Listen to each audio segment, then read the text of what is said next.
Mkurugenzi wa sheria na masuala ya haki za binadamu ndani ya chama cha demokrasia na maendeleo Chadema, Gaston Shundo Garbindi ameibuka na kuzungumzia hali inayoendelea kumkabili mwenyekiti wa chama cha demokrasia na maendeleo Chadema, ndugu Tundu Lissu kutofikishwa mahakamani. Ifahamike kwamba siku za hivi karibuni kumekuwepo na baadhi ya wanachama wa chama cha demokrasia na maendeleo Chadema wakishutumu vikali swala la Tundu Lissu kutofikishwa mahakamani kuendelea na kesi yake inayomkabili, kesi ya uhaini. Kwa mujibu wa taarifa iliyotolewa na Gaston Shundo Garbindi, amesema kwamba kesi ya uhaini dhidi ya Mheshimiwa Lissu kuendelea.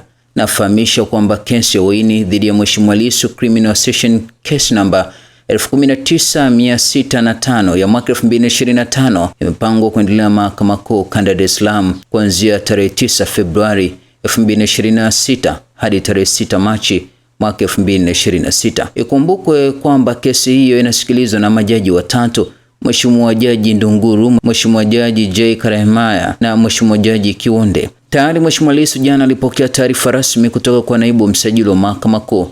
Tukutane mahakamani. Hii ni taarifa ambayo inatoka ndani ya chama cha demokrasia na maendeleo Chadema kufuatia mgongano wa hoja siku za hivi karibuni kuhusiana na Mheshimiwa Tundu Lissu kutofikishwa mahakamani, huku baadhi ya wanachama chama hicho wakiendelea kuhoji ni kwa nini Mheshimiwa Lissu hafikishi mahakamani kuendelea na kesi yake inayomkabili.